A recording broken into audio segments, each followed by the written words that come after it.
నాకు స్వీట్ తినాలనిపిస్తుంది. కసి బస్తీలో చేసుకొచ్చిన స్వీట్స్ అడుగుతావేంటి? లాస్ట్ టైం స్వీట్ షాప్ నుండి తీసుకొస్తే కాదన్న దానివి ఇప్పుడు నైని చేసుకొచ్చిన చలిమిడిని ఇష్టపడుతున్నావా? ఆశ్చర్యంగా ఉంది నాకు. హాసినికి ఎందుకు వాంతులు కాలేదు? స్ప్రే అసలు అలా ఎలా పనిచేయలేదో తెలుసుకోవాలి. ఆశపడుతోంది, కొంచెం పెట్టు నైని. తులసి దళంతో పెట్టినా? No no no no no no, నేను మేకల గడ్డి తినను. నువ్వలా అనుకుంటే దేవుడు ఇంకోలా అనుకుంటాడు కసమ్మా. సర్లే, కావాలన్నావుగా, తిను.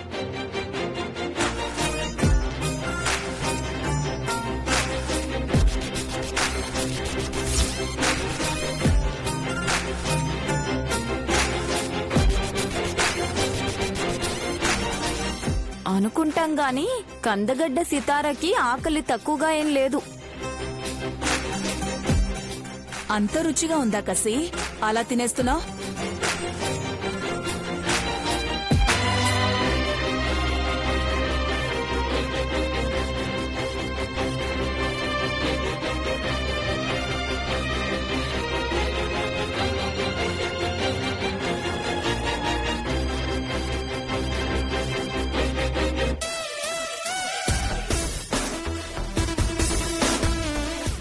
ఏంటి అలా చూస్తుంది?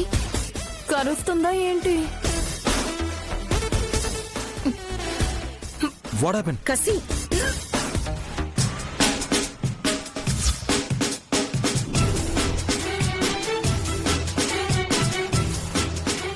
హాసిని వదిన బాగానే తినింది కదా, తనకేమైంది? వాంతులు అవుతున్నాయంటే ఏంటి బ్రో దాని అర్థం? హే చిచి, నువ్వు అలాంటి ఫిట్టింగ్ పెట్టకు. ప్రామిస్, కసి జస్ట్ ఫ్రెండే, ఐ మీన్ గర్ల్ ఫ్రెండ్ అంతే. నాకు వామిటింగ్ కి ఎలాంటి లింక్ గానీ లిటికేషన్ గానీ లేనే లేదు. నిజం చెప్పండి, లేకపోతే వాళ్ళ పేరెంట్స్ సారి తీసుకుని వస్తారు. ప్రామిస్ అన్నాను కదా. రామ్మా కసి, నువ్వు కూడా అమ్మ అని పిలిపించుకోవాలని ఆశపడుతున్నావా ఏంటి? అంత లేదు. అయినా హాసినికి వాంతి రాలేదు, నాకెందుకు వచ్చింది? అది నువ్వే చెప్పాలి కసి. ఎందుకు తిన్నావు? వాంతి ఎందుకైంది? Excuse me. ఇంకో గంట సేపు కసమ్మ వాంతులు చేసుకుంటూనే ఉంటుంది.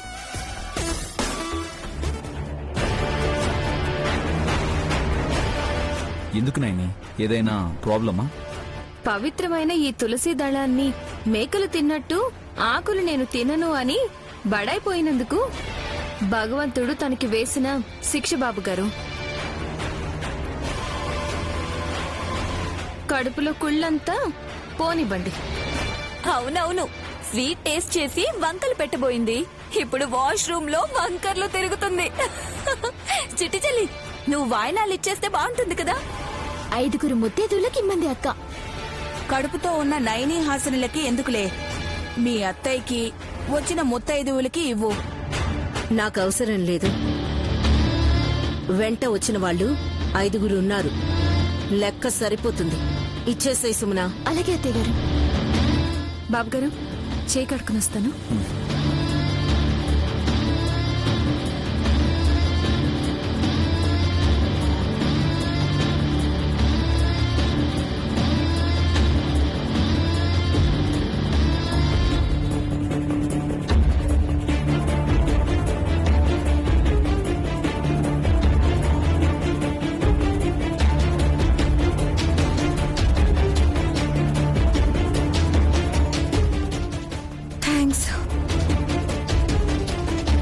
నువ్వు చెప్పాల్సింది థ్యాంక్స్ కాదు కసమ్మా, సారీ అని చెప్పాలి.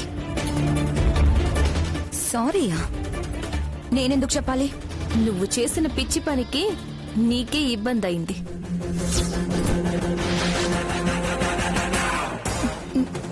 నేనేం చేశాను? స్వీట్స్ లో ఏమైనా కలిపానా? ఆ స్వీట్స్ నీ దగ్గరే కదా ఉన్నాయి. నేను అడక్కముందే నువ్వు తడబడుతూ చెప్పేస్తున్నావు. స్వీట్ లో నువ్వు ఏమీ కలపలేదు, కానీ ప్లేట్ తెచ్చింది నువ్వే కదా. ఏదో చేసేయాలన్న చెడు ఆలోచనతో ఉన్నావు. నువ్వు అన్నిసార్లు స్వీట్ తినిపించమని చెప్తే అనుమానం రాదే? చలివిడిని తులసి దళంతో పెట్టి హాసిని అక్కకు తినిపించాను. నువ్వు వేరేగా తిన్నందుకే నీకు వాంతులయ్యాయి.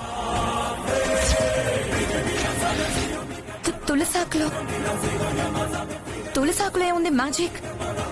అరిటాకైనా తమలపాకైనా తులసి దళమైనా ఈ మూడు భగవంతుడి అంశాన్న ఆశీర్వాదంతో ఆవిర్భవించినవి. విషం కలిపిన చెడు రసాన్ని గుర్తించగలవు. ఏ విషాన్నైనా రక్తంలో కలవకుండా వేరు చేయగలవు. తులసి దళంతో ముద్ద కలిపి తినిపించినందుకే హాసినక్క కడుపులో బిడ్డ ఇద్దరూ క్షేమంగానే ఉన్నారు. నువ్వే తలకిందులైపోయావు.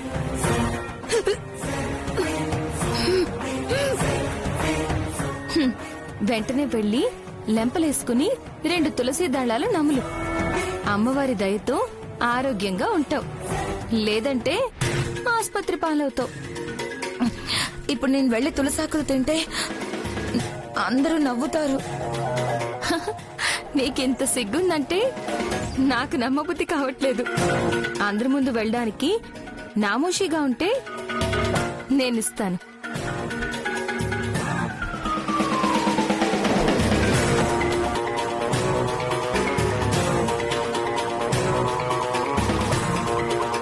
నా మీద కోపంతో విసిరేస్తే నిన్ను అంబులెన్స్ లో విసిరేస్తారు. జాగ్రత్త.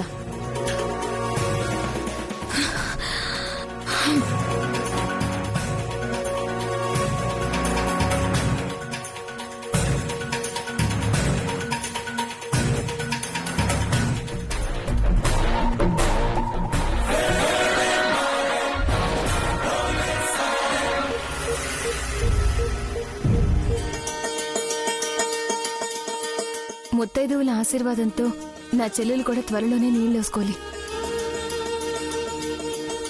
అప్పుడు అమ్మ నా ముగ్గురు కోడళ్ళు అమ్మ అని పిలిపించుకుంటున్నారని అందరికీ చెప్పుకుంటుంది కదమ్మా? అవును నాన్న, అదే కదా నాకు కావాల్సింది.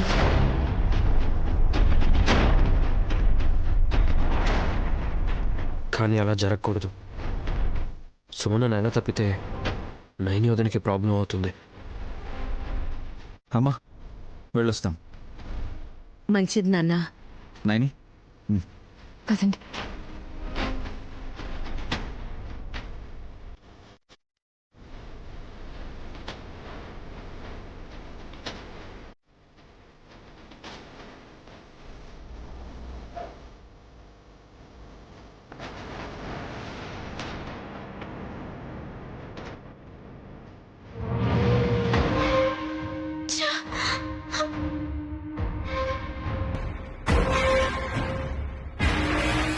ఏంటి చెత్తలా చేస్తున్నావు?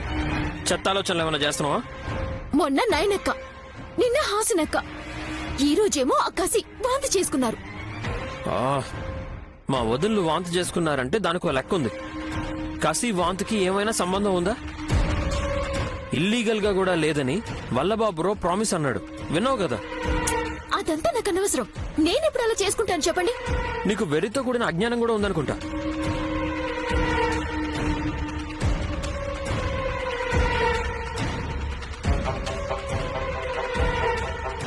పదవే, మొగుడు పెళ్ళాలు గొడవ పడుతున్నారనుకుంటా. పద. ఆగండి అత్తయ్య, ఎందుకు వచ్చారు, ఎందుకు వెళ్ళిపోతున్నారు?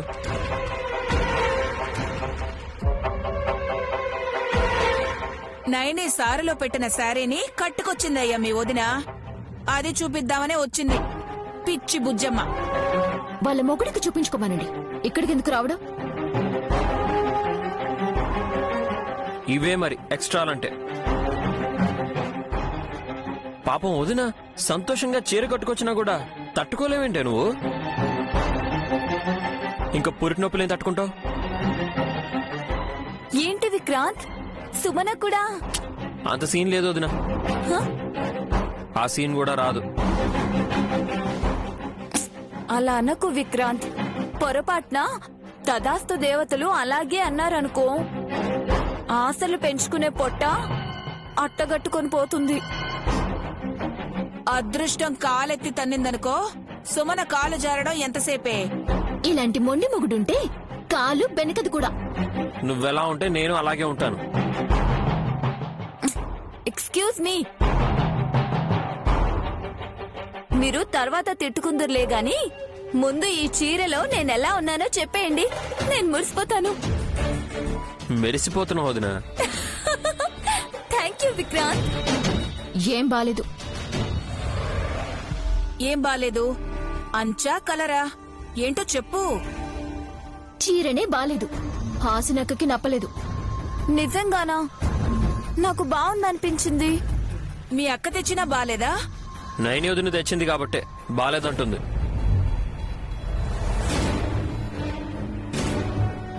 హాసిని వదిన కట్టుకుంది కాబట్టే నచ్చలేదంటుంది.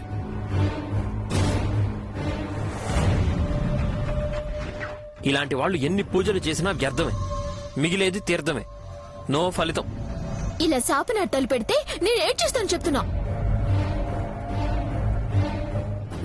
వద్దు చిట్టి, మేమేదో సరదాగా మాట్లాడదామని వచ్చినప్పుడు నువ్వు ఏడిస్తే ఇంటికి మంచిది కాదు. ఇలాంటి వాళ్ళ దగ్గర కబుర్లు చెప్పడం మీ ఒంటికి కూడా మంచిది కాదు వదినా. వెళ్ళండి. ఆ పట్టింపులు నా మీద చూపించకండి. ఈ గొడవ ఇప్పటితో తెగేది కాదులే. పదవే హాస్ దా.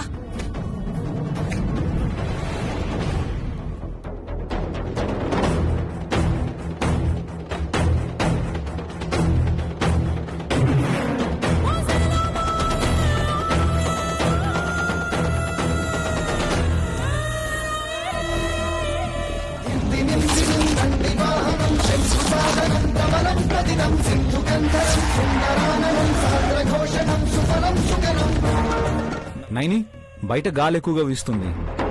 చెట్టు కొమ్మలు విరిగి పడేలా ఉన్నాయి. వర్షం వస్తుందో ఏమో. లోపలే పడుకుందాం. ఏంటి రిప్లై లేదు?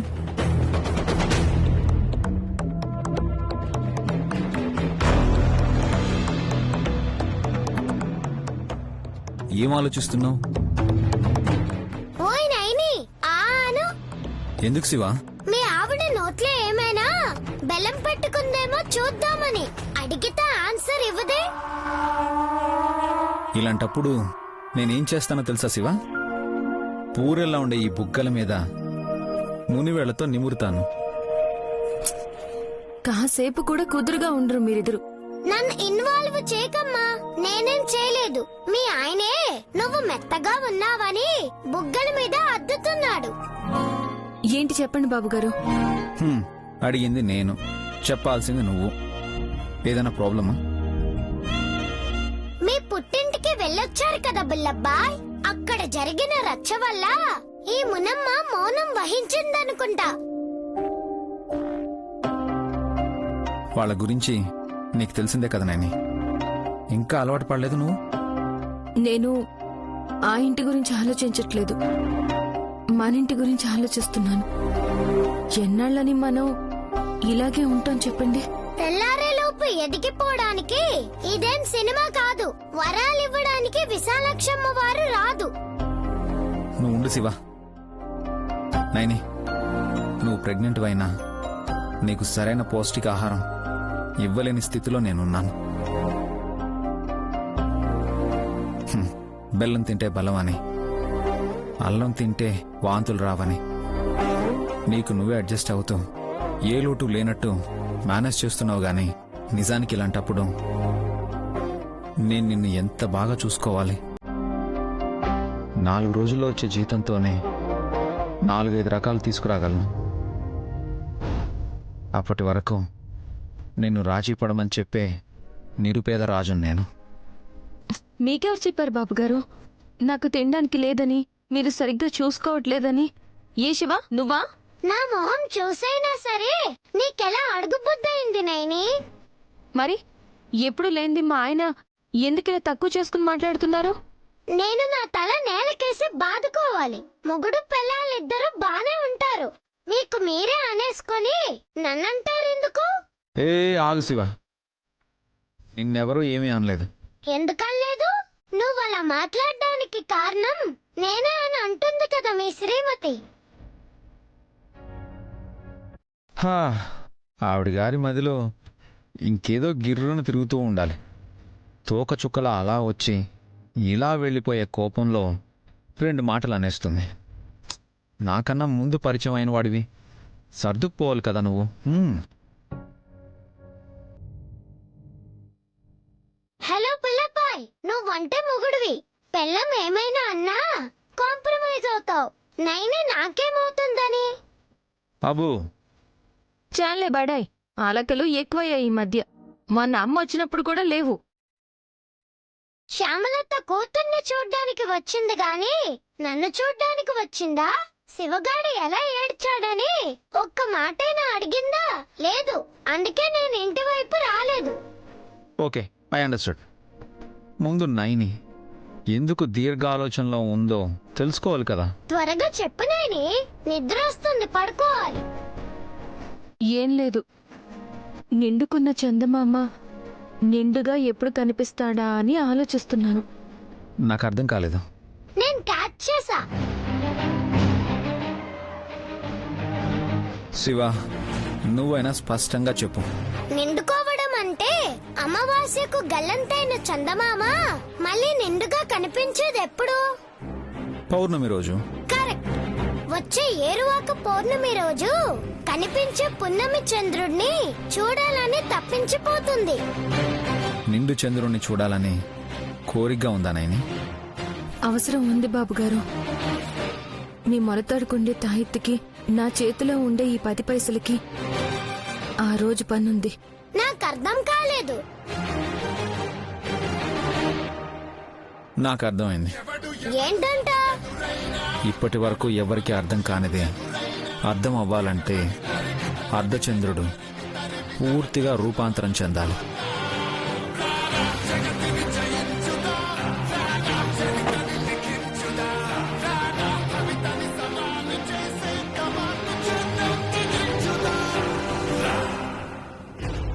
మేడం,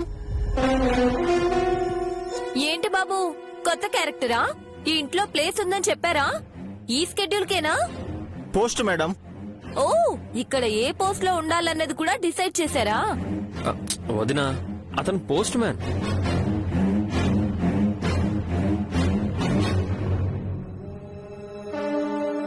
డ్రెస్ కోడ్ ఉంటే గుర్తుపట్టొచ్చు. ఇలా పిట్టల దొరలా వస్తే హాసేంటి? నేనైనా కన్ఫ్యూజ్ అవుతాను. ఇక్కడ సంతకం పెట్టండి సార్.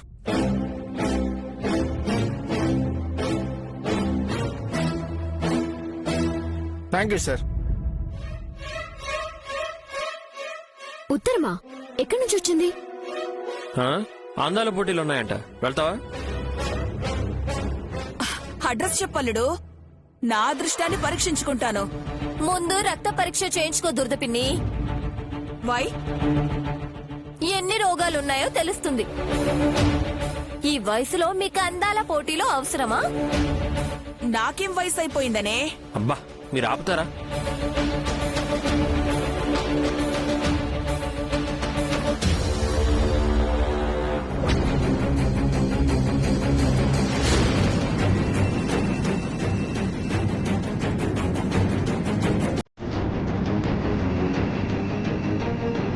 ఓ మై గాడ్, ఏంట్రా? ఓ, జాక్పాట్ కొట్టేసావా ఏంటి? అంతలా రియాక్షన్ ఇచ్చావు? నువ్వు కూడా చూడు బ్రో, నీ ఎక్స్ప్రెషన్ కూడా చూస్తాం.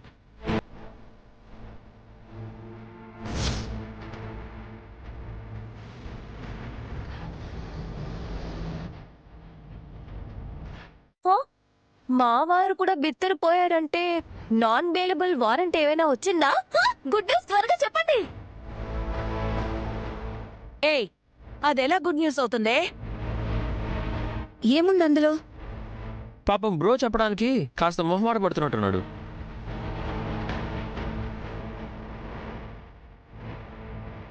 అమ్మా, పుండరీనాథం తాతగారి ప్రాంగణంలో ఇల్లు ఖాళీగా ఉందేమో చూసుకుంటే మంచిది. సుమన, లగేజ్ సర్దుకో. ఎన్ని చీరలు పెట్టుకోను? ప్రాంగణం అంటే ప్యారిస్ కాదే, మీ నైనక్క కాపురం చేస్తున్న పాడుబడ్డ కాలనీ. దురంధరా, ఒక్క నిమిషం. విక్రాంత్, నువ్వు వెటకారంగా అన్న కొడుకు అన్న మమకారంతో ఓపిగ్గా విన్నాను. కానీ సూటిగా చెప్పు, ఏముందందులో? లిక్కర్ బిజినెస్ మొదలు పెట్టారుగా అమ్మా. గవర్నమెంట్ నియమ నిబంధనల్ని పాటించకుండా ఇష్టానుసారంగా వ్యాపారం చేస్తున్నందుకు 20 కోట్లు జరిమానా విధించారు.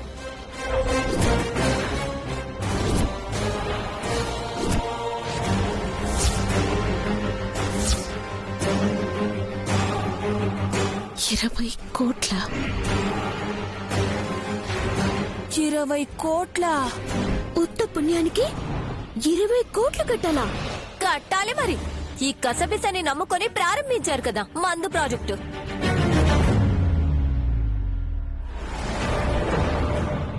ఆల్రెడీ 60 కోట్ల దాకా నష్టాలని ఆడిటర్స్ అన్నారు. ఇందాక 20, పట్టుమని 10 రోజులు కూడా కాలేదు. దగ్గర దగ్గర 100 కోట్లు కృష్ణార్పణ అయ్యాయి కదదునా.